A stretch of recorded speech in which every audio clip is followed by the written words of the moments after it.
Bonjour à tous. Oui, il fallait bien qu'un ange soit envoyé à Joseph pour qu'il accepte de prendre chez lui sa fiancée qui est enceinte alors qu'ils n'ont pas eu de relation sexuelle avec elle.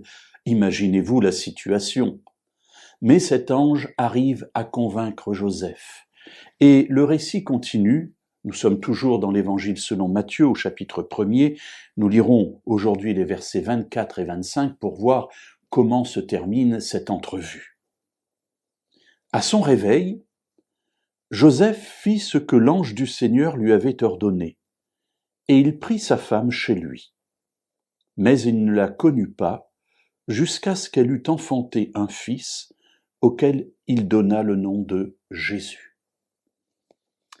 Alors voilà cet homme qui a reçu de la part de Dieu l'annonce de la venue de cet enfant extraordinaire, qui obéit et qui, à son réveil, prend chez lui Marie, qui devient sa femme. Mais en fait, nous l'avons vu, elle l'était déjà au niveau, statutaire, puisqu'il n'y a pas de différence, ou peu de différence entre être fiancé et marié, sinon justement les relations sexuelles. Donc il la prend chez lui, mais il ne la connut pas. Et ici on est dans un terme technique qui veut dire ils n'eurent pas de relations sexuelles ensemble. C'est-à-dire que Joseph ne va pas vers sa femme comme il aurait pu le faire puisqu'elle était maintenant chez lui. Pour quelle raison? Le texte le dit. Il ne la connut pas jusqu'à ce qu'elle eût enfanté un fils auquel il donna le nom de Jésus. Ce qui veut dire que jusqu'à la naissance de Jésus, Joseph ne s'approche pas de Marie pour avoir des relations sexuelles avec elle. Et c'est de là que nous tirons que Marie était toujours vierge lorsqu'elle a enfanté Jésus. Pour autant, il ajoute quelque chose, ce passage.